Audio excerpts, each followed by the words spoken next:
European യൂണിയനിൽ നിന്നുള്ള മദ്യത്തിന് 200% തീരുവ ചുമത്തുമെന്ന് US പ്രസിഡന്റ് ഡൊണാൾഡ് ട്രംപ്.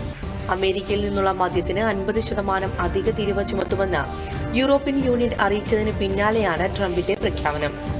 അധിക തീരുവ ഏർപ്പെടുത്തിയ നടപടി യൂറോപ്യൻ യൂണിയൻ പിൻവലിച്ചില്ലെങ്കിൽ യൂറോപ്പിൽ നിന്നുള്ള ഷാമ്പെയിൻ, വൈൻ തുടങ്ങിയ മദ്യങ്ങൾക്ക് അധിക തീരുവ ചുമത്തുമെന്നും ട്രംപ് വ്യക്തമാക്കി.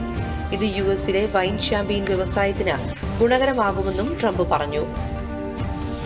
അറബ് രാജ്യങ്ങൾ തയ്യാറാക്കിയ ഗാസ പുനർനിർമ്മാണ പദ്ധതി അമേരിക്കൻ പ്രസിഡന്റ് ഡൊണാൾഡ് ട്രംപിന്റെ പ്രതിനിധി സ്റ്റീവ് വിറ്റ്കോഫിന് മുൻപാകെ അവതരിപ്പിച്ചു.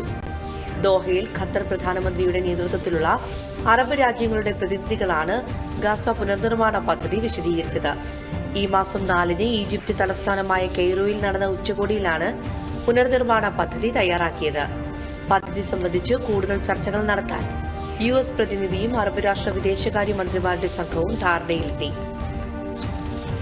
ഡെനവർ ഇന്റർനാഷണൽ എയർപോർട്ടിൽ അമേരിക്കൻ എയർലൈൻസ് വിമാനത്തിന് തീപിടിച്ചു.